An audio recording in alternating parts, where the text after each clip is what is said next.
হ্যাঁ দর্শক, যুদ্ধ শুরুর আগে ইরানের সামরিক সক্ষমতা নিয়ে তুচ্ছ-তাচ্ছিল্য করেছিলেন মার্কিন প্রেসিডেন্ট ডোনাল্ড ট্রাম্প। কিন্তু সময় গড়ানোর সাথে সেই অহংকার এবং দাম্ভিকতা মিশে যায় মাটির সাথে। ইরানের হরমুজ প্রণালী নিয়ে বড় ঘোষণা দিল। এর ফলে ট্রাম্প সহ বিশ্ব রাজনীতিতে স্বস্তি ফিরে পেল।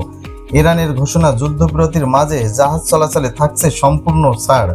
আজ শুক্রবার ইরানের পররাষ্ট্রমন্ত্রী আব্বাস আরাকচি ঘোষণা দিয়েছেন, যুদ্ধবিরতির বাকি সময় পর্যন্ত হরমুজ প্রণালী বাণিজ্য জাহাজ চলাচলের জন্য সম্পূর্ণ উন্মুক্ত থাকবে।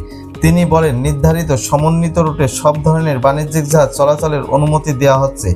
এই সিদ্ধান্ত নেওয়া হয়েছে ইরানের বন্দর সামুদ্রিক সংস্থার সঙ্গে সমন্বয় করে। ইসলামাবাদে যুক্তরাষ্ট্র ও ইরানের মধ্যে বৈঠক হলেও দীর্ঘমেয়াদী কোনো সমাধান এখনো আসেনি। মার্কিন দলের নেতৃত্বে ছিলেন জেডি ভেন্স এবং ইরানের পক্ষে ছিলেন মোহাম্মদ বাগের গালিবাফ। বিশ্বজুড়ে উত্তেজনার মধ্যেও